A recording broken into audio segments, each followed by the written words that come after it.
Hello mga ka-babes! Welcome back again to my YouTube channel. For today's vlog mga ka-babes ay sa pangatlong pagkakataon ko ay mag-hunting po ulit kami ng mga agencies or di kaya ng consultancy dito sa Doha, Qatar. Mga nagpapaalis sila cross country, mga nagpa-process ng documents papunta sa Europe, Croatia.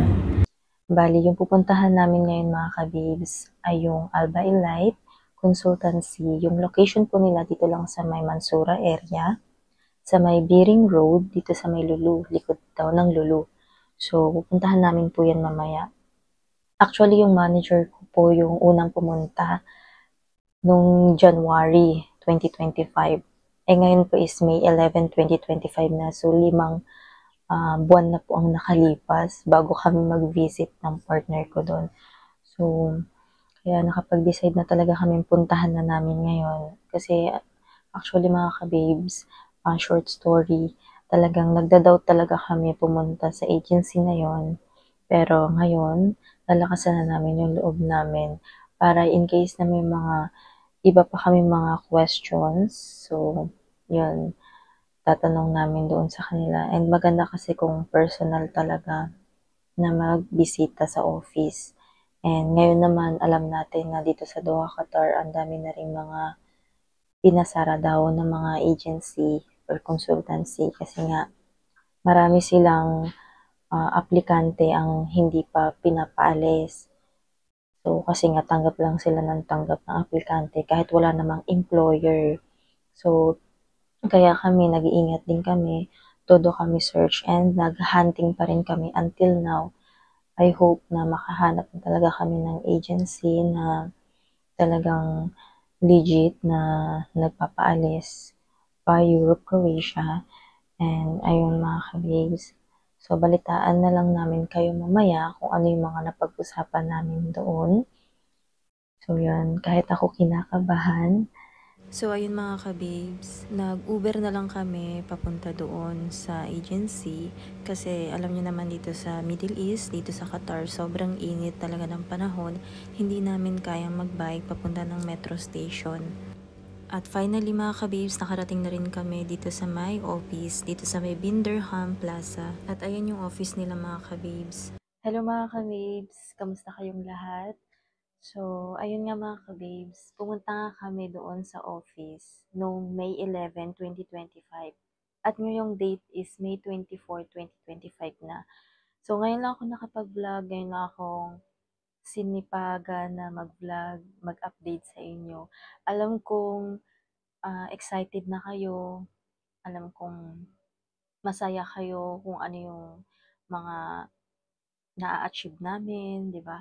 So, syempre, hindi naman na kayo iba para sa akin kasi family ko na rin kayo.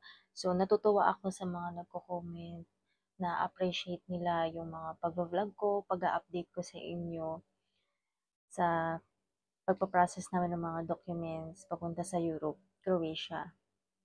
Kaso nga lang mga kababes, 'di ba, lagi kong sinasabi sa inyo na gusto namin ng partner ko na makapunta sa Europe, Croatia. Kaso, ang ending mga kababes, nung pumunta nga kami doon sa office, sinabi sa amin doon na isa sa mga consultancy, si Ma'am Pearl. So, shout out kay Ma'am Pearl. Salamat po sa inyo.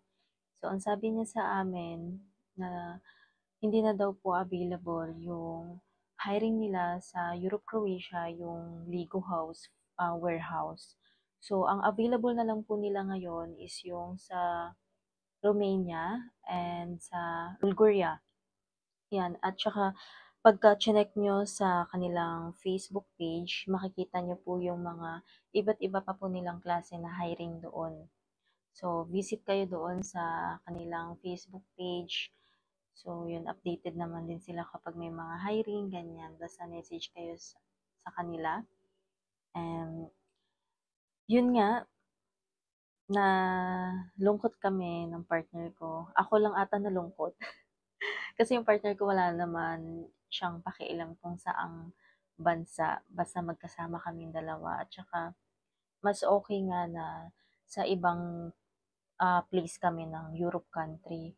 Kaysa naman daw sa Croatia, sabi ni Ma'am Pearl, is crowded na and mahirap na daw kasi yung maka-avail ng working visa doon, working permit na tinatawag kasi nga daw dahil sa restriction daw, dahil nga yung mga kalahi natin, mga kababayan natin at iba pang mga nationality is talagang ginagawang stepping stone lang daw yung papuntang Europe, Croatia. Kaya ngayon nagiging higpit sila na maglabas ng mga working permit. Ganun ang nangyari. Kaya in-advise kami ni Ma'am Pearl na ayaw ba namin doon sa Romania or di kaya Bulgaria kasi yun yung mga hiring nila ngayon.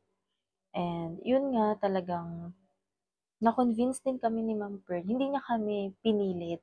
Talagang kusa talaga. Yung naramdaman ko na sige, i-go ko na talaga to. Kasi wala na talaga akong nakikitang mali naman, 'di ba? So parang sabi ko na, sige bigyan ko yung chance, yung agency nila.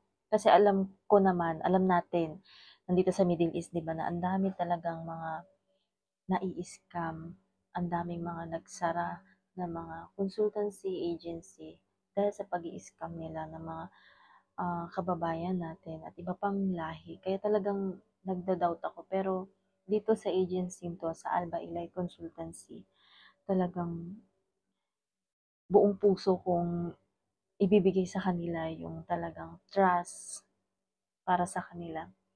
At sana nga talaga ay magkatotoo yun. So, ayun nga mga kabibs, ang dami ko nang nasabi, no? So, ayun nga, na-convince nga kami ni Ma'am Pearl na sa Romania na lang kami pumunta. Kung hindi naman daw kami nagmamadali sa pagpa-process ng mga documents papunta doon sa Europe, so doon daw kami nababagay sa Romania kasi ang process noon is 8 months to 1 year. Kasi nasa amin yun. Kung ipoproceed namin yung visa namin. For example daw, kung magpo-proceed kami ngayong month na tong May, so darating daw yung working permit namin by November kasi 8 months yung process nun pag-release ng working permit. Tapos, once na lumabas na daw yun, so mag-aantay na naman daw kami ng another 4 months. Kung gusto daw namin i-proceed yung papers namin papunta na doon sa working visa or visa na papunta doon sa Romania. Nasa amin daw kung ipoproceed na. So, ayun, sinabi ko kay Ma'am Pearl na, sige Ma'am Pearl, na dito na lang kami ng partner ko sa Romania kasi yun lang naman talaga ang hiring nyo at hindi nyo naman maipapangako sa amin dalawa kung magkakaroon pa ng hiring sa Europe, Croatia. So, kasi ayaw naman niya na mainip kami sa pag-aantay. Nag-hope kami lagi na magkakaroon ng hiring pero wala naman talaga, 'di ba? Ayaw nila na umasa yung kanilang mga aplikante. Kaya umpisa pa lang na pag-uusap namin, sinabi na sa amin ni Ma'am Pearl. Kaya ayun nga, napagdesisyonan ko talaga na sa Romania na lang talaga kami. So yun, sabi ko nga kay Ma'am Pearl na May 11, 2025 kami nag-start.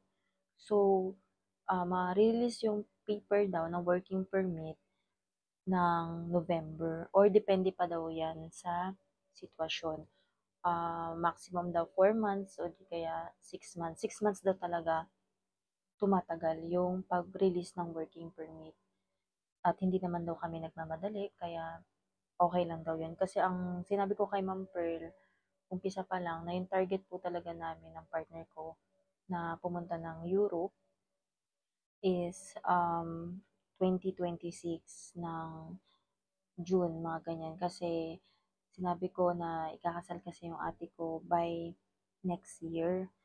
So, 2026 ng May. So, magbabakasyon pa kasi kami. Kaya yun sinabi ko kay Ma'am Pearl. And, ayun nga, talagang sabi niya, sige, at least na habang nandun pa kayo sa Pilipinas, na nakabakasyon kayo, at least napaprocess na yung mga documents nyo para pagbalik nyo na lang, alis na kayo, magre-resign na kayo sa company nyo, ganun. Pero hindi naman yung bigla-biglaan mga kabib. Siyempre, mag-aantay pa kami ng mga siguro mga isang buwan, ganyan. Tapos, Kasi after namin bumalik, tas antay ng isang buwan. Tapos, yun na, magre-resign. Kung ano pa yung mga babayaran namin sa kanya-kanya naming company, magbabayad naman kami. So, yun. At ipapakita ko sa inyo mga kabibs yung binigay sa amin ni Ma'am Pearl sa Alba Elite Office. So, yan. Tag-isa kami ng partner ko. So, itong papeles na to mga kabibs, andito yung mga sinign namin ng mga documents, yung mga policy nila na yung about sa refundable, ganun. Ang kinagandahan kasi sa kanila mga kabib sa Alba Elite, dahil nga nauuso dito sa Middle East yung mga scam-scam, ang ginawa sa amin ni Ma'am Pearl na kung nahihirapan daw kami na magtiwala sa kanila, ang gagawin daw is na this month, kung willing daw talaga kami mag-process ng documents namin, uumpisahan daw kami magbigay ng 300 Qatarials or di kaya 500 Qatarials, depende daw sa amin kung magkano ibibigay namin. Tapos, um, paprocess na nila yung documents namin ng working permit after 6 months or before pa 6 months, sana daw ma-release na daw yung working permit. So yun, pumayag naman kami, nagbigay lang kami ng 300 Qatarials per head ng dalawa kami ng partners ko. Tapos yun, nagsasign-sign kami. And about naman sa ano, after daw nun, pag na-release na daw yung working permit, another payment na naman daw. So, nasa 1,700 Qatarials, ganun. Tapos after naman nun, proceed na daw sa visa. Depende daw sa amin kung ipoproceed na namin. Kasi yung working permit, valid siya for 1 year daw. Yun, yung expiration. Tapos yung sa visa naman, 4 months to 6 months yata. I'm not sure ha. So, yun yung mga natatandaan ko. Tapos, yun, depende daw sa amin nga kung ipoproceed na namin yung aming visa kapag once na lumabas na yung working permit. Kasi mabilis lang naman daw lumabas yung visa, mga 4 months, ganyan. Then, ang total na babayaran talaga namin mga kabib sa agency na yon is 9,000 Qatarials. Dapat 10,000 Qatarials siya mga kabibs. Dahil nga, dalawa kami ng partner ko, binigyan niya kami ng discount. At umpisa pa lang yun mga kabibs na nag-message kami ni Ma'am Pearl. Talagang sinabihan ko na si Ma'am Pearl baka pwede kami mabigyan ng discount. So yun, nabigyan naman niya kami. And At ayun, so kapag once daw na receive na namin yung release ng aming visa papuntang Europe, Romania, so ang mangyayari daw, kung magbabakasyon daw kami, pwede daw namin hulug-hulugan paunti-unti yung balance namin sa kanila. So, yun yung kinagandahan sa kanila mga kabibs. Ang alam ko sa ibang agency or consultancy dito sa Qatar mga kabibs, ganun na rin ang ginagawa nila na hinuhulog-hulugan na nila yung working permit. Kasi nga, sobrang bigat naman din kasi talaga pagka 3,000 katarilas yung binabayaran mo kada buwan, di ba? So, yun at saka meron talagang yung hindi kami kinakabahan na kailangan, hindi kami magbibigay ng talagang ganun na kalaking pera, eh wala pa naman kami nare-receive na working permit. So, yun ang kinagandahan sa company nila Ma'am Pearl sa Alba Elite Consultancy. Magbabayad muna kami ng 300 Qatarials, tapos after na nakuha na namin yung working permit, doon kami magbabayad another payment para sa visa naman. So, ayun mga kababes. So, pakita ko sa inyo mga kababes itong nilalaman ng aming mga papers. Pala mga kababes, ang in-apply pala namin doon para Romania is warehouse worker, dapat factory workers. Pero ang sabi kasi ni Ma'am Pearl, kung hindi ko daw kaya yung sobrang lamig, baka daw gusto ko daw sa warehouse, ganyan.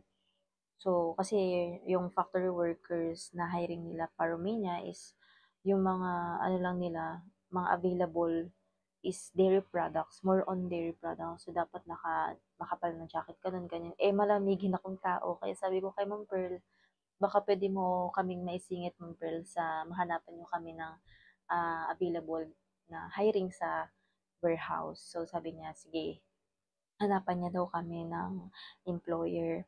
So, una muna mga ka-babes, diniscuss pala niya sa amin yung mga mode of payment, ganyan. Tapos, hiningi niya sa amin yung passport.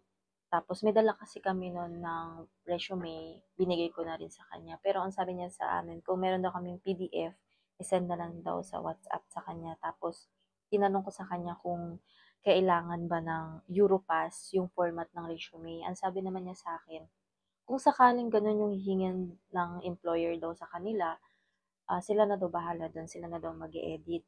Na sabi ko yun kay Ma'am Pearl kasi nga, yung nag-inquire kami dito sa Qatar mga kababes, sa ibang agency, hinahanapan kami ng format ng Europass. So, buti kay Ma'am Pearl talagang andyan siya palagi para gabayan kami sa lahat ng oras. So, yun nga.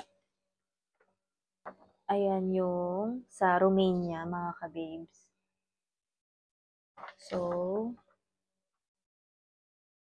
yung location daw nung pagtatrabahuan namin dun mga kababes sa Bucharest or ano no, Bucharest pala yung pagbigkas nun kasi hindi ako familiar sa mga ano sa mga ano nila word, mga salita nila ganon. So, yun ang sabi na pwede doon yung age, pwede kayo mag-apply ng 18 years old to 55 years old. So, yun. Tapos, yung oras daw ng pasok is yung 40 working hours for week. Yun. At yung sahod mga kabibs is 1,200 euro per month yon. And sa isang araw, 7.50 per hour po siya. Bale, ayun. And about naman sa tax, mga kabibs, nakadepende daw yan sa employer namin. Kung sagot nila or sagot namin. Pero, ang sabi sa amin ni Ma'am Pearl, talagang yung 1,200 euro is talagang mababawasan pa daw siya ng tax. Yun ang kinagandahan kasi nga sinasabi na talaga sa amin ni Ma'am Pearl yung mga talagang hindi na kami mag-expect pa ng ganito, ganyan. Parang magugulat na lang kami na, ay, sabi niya, hindi babawasan. 'Di ba? At least doon pa lang sa pag-uusap namin, kinlarify niya talaga sa amin. So, yun. And yung syempre, yung pagkain hindi naman libre. At kung matipid naman kayo at dalawa naman kayo na nagshi-sharing or marami kayo dun na mga kasamahan, pwede kayo mag-share ng pagkain. And yung pasok is Monday to Friday mga kabibs. Tapos Saturday, optional daw yun kung gusto mo mag-overtime. So, ayun nga. Tapos, yung accommodation, syempre, provided daw ng company, ng employer. Tapos, kung doon daw sa job contract na ibibigay sa amin ng employer, galing sa employer, kung wala daw nakalagay doon na free transportation, ibig sabihin daw nun, walking distance lang daw siya doon sa pagtatrabahuan namin. So, mas okay yun, no? Tapos, kung ano naman kayo, kung couple daw kayo, separate daw yon ng room sa ibang mga hindi couple. Tapos, pwede rin yun na 2 to 4 people sa isang room, ganyan. And, ang kinagandahan doon mga kabibs, yung accommodation doon is hostel. So, pag sinearch nyo yan, napakaganda ng hostel, di ba? So, parang nasa hotel ka na rin. Tapos, yung sa may Bulgaria nila mga kabibs, ito naman yung papers nila na nakasulat. So, hindi kami doon sa Bulgaria. Mas pinili namin yung sa Romania dahil nga kung hindi naman kami nagmamadali sa pagpaprocess ng documents nga, doon daw kami sa Romania, sabi ni ma'am.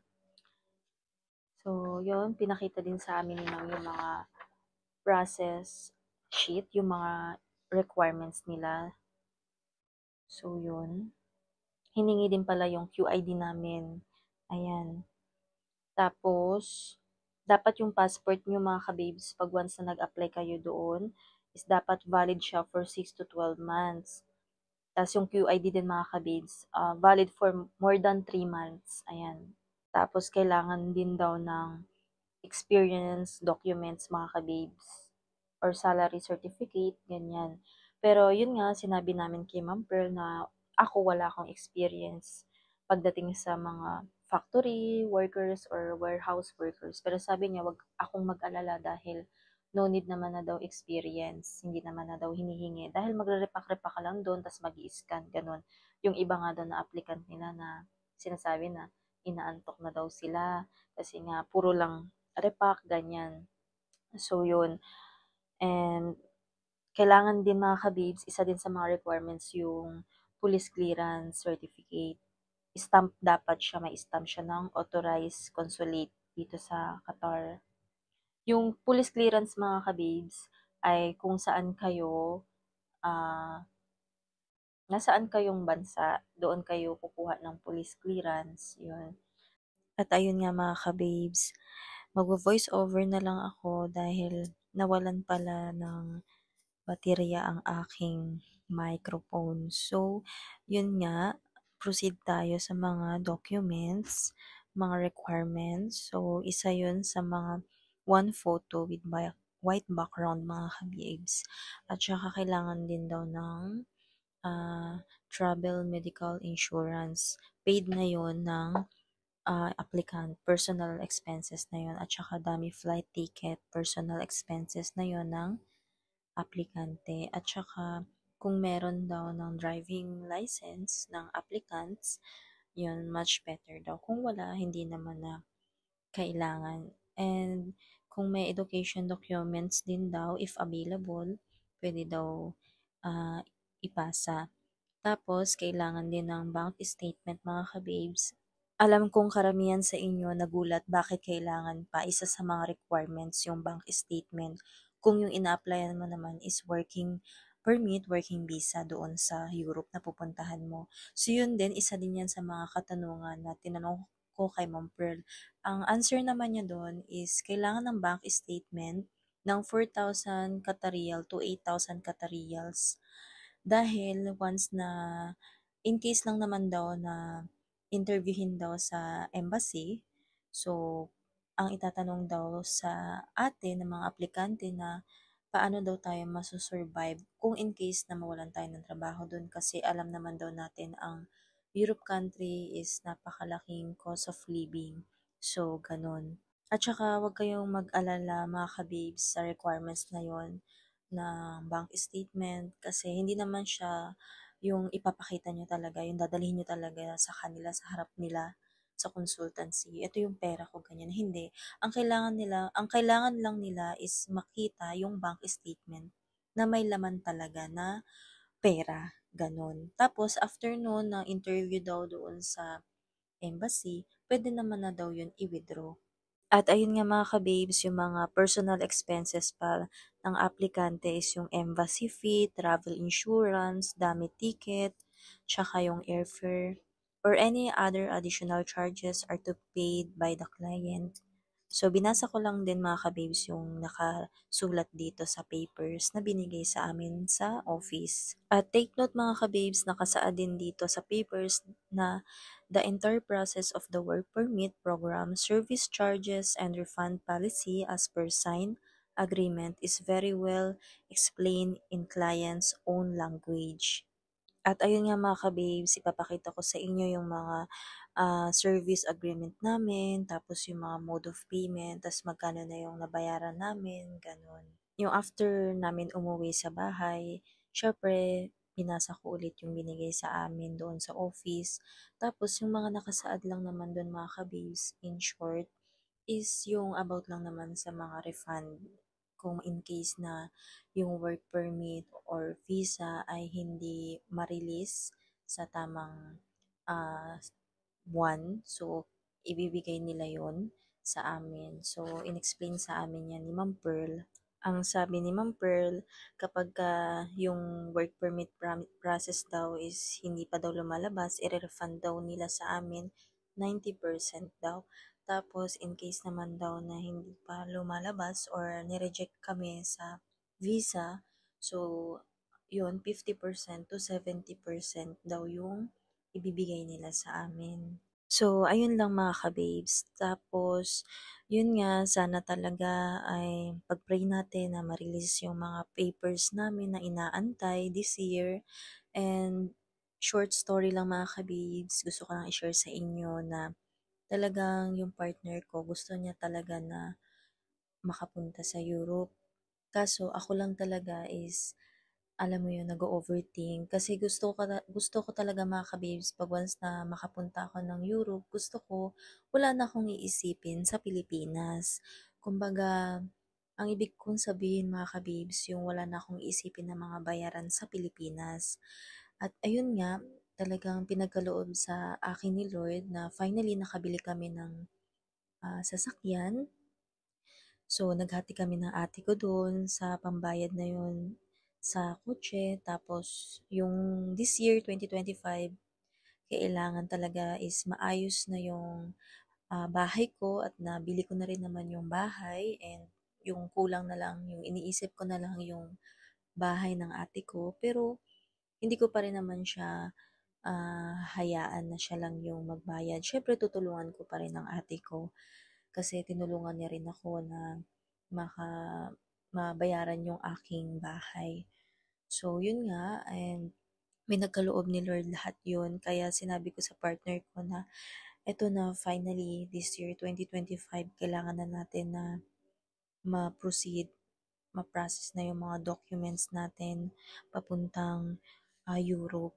At syempre, yung partner ko, masaya siya. Kasi nga, pangarap niya rin yun eh. At yun din, pangarap ko din yun na at least magkasama kami, natutuparin namin yung pangarap namin. At advice ko lang pala sa inyo mga ka-babes kung in case na gusto nyo rin na mag-process ng mga ganitong documents, kung gusto nyo rin pumunta sa Europe country, lagi nyo pong i-double check ang inyong mga papers, mga information nyo kasi yung nangyari sa amin, example, yung binigay sa aming papers ni Ma'am Pearl is yung apelyido ko is mali yung spelling. Tapos sa partner ko naman, mali yung ano niya, yung date of birth. So, yun, dapat yung i-double check. And, yun din naman kasi, nahiya rin naman kami kay Ma'am Pearl kasi alam namin na day off niya rin kasi yung time na pumunta kami doon.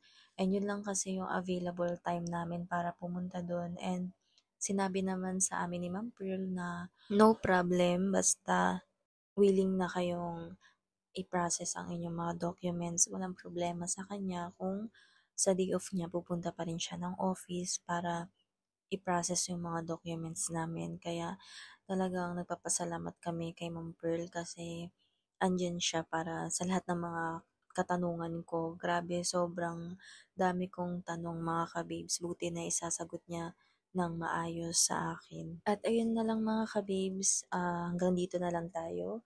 Maraming maraming salamat sa lahat ng mga nag-aabang, nag-comment sa mga dati kong vlogs. At ito na mga kababes yung inaantay nyo. I hope na marami kayong natutunan. At sa uulitin mga kababes, kung meron pa akong mga ibang information, huwag kayong mag-alala kasi talagang iva-vlog ko din yun para mabigyan din kayo ng idea, information kasi dapat tayo mga kababayan, dapat nagtutulungan tayo para maiangat natin yung bawat isa sa atin. Kasi hindi lang naman ako yung may gusto na makapunta dito. Gusto ko rin naman na makapunta rin kayo dun kung nasaan ako. Konting share ulit mga kabibs, alam nyo, sobrang dami ko na rin na mga kabatch, mga kakilala ko na nandun na sa Europe, Croatia. Grabe. Tapos kami talagang, alam mo yun yung partner kong gustong gusto na rin niya na pumunta doon kasi andun yung best friend niya. Tapos sinasabihan ko siya na huwag tayo magmadali kasi nasa ano yan, timeline, yung para sa atin hindi pa. Kumbaga kailangan pa natin mag-antay yung kalooban ni Lord. And eto, finally, 'di ba? Andito na tayo sa ano to, tuloy-tuloy na to yung pagpa-process natin. At least talagang na nagkaroon tayo ng action. Hindi lang tayo puro salita, kundi may gawa rin tayo. So, ayun na mga kabib, sa uulitin. Thank you for watching. Bye!